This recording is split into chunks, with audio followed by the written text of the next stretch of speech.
brisée et prévoyait de mettre fin à ça. Vit le jour où le général épousa sa concubine. Peut-être que le ciel a vu son chagrin intérieur et a décidé de transporter cette femme ici pour l'aider à donner une leçon à la famille du général. Lorsque le général vit à quel point elle était éloquente, il était furieux et la força à s'excuser auprès de la femme machiavélique. Mais elle se moqua, se retourna, et versa du thé chaud sur la femme machiavélique, effrayant la femme machiavélique qui se précipita dans les bras du général. Inattendu, leur fils a également réprimandé la femme pour être mesquine.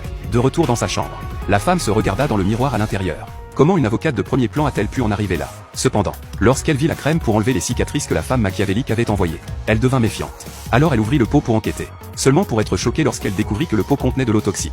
Malgré cela, elle n'avait aucune intention de dénoncer le stratagème de la femme machiavélique. Elle écrivit distraitement une ordonnance et la remit à une servante à proximité. Après quelques jours de nettoyage, les cicatrices de son visage disparurent miraculeusement. Cependant, juste au moment où elle s'apprêtait à admirer sa beauté, la femme machiavélique arriva avec l'enfant. Afin de ne pas être découverte que les cicatrices avaient disparu, la femme appliqua une épaisse couche de masque facial.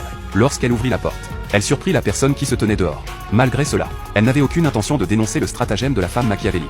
Au lieu de cela, elle écrivit distraitement une ordonnance et la remit à une servante à proximité. Après quelques jours de nettoyage, les cicatrices de son visage disparurent miraculeusement. Cependant, juste au moment où elle s'apprêtait à admirer sa beauté, la femme machiavélique arriva avec l'enfant. Pour empêcher quiconque de remarquer que les cicatrices avaient disparu, la femme appliqua une épaisse couche de masque facial. Quand elle ouvrit la porte, elle surprit la personne qui se tenait dehors.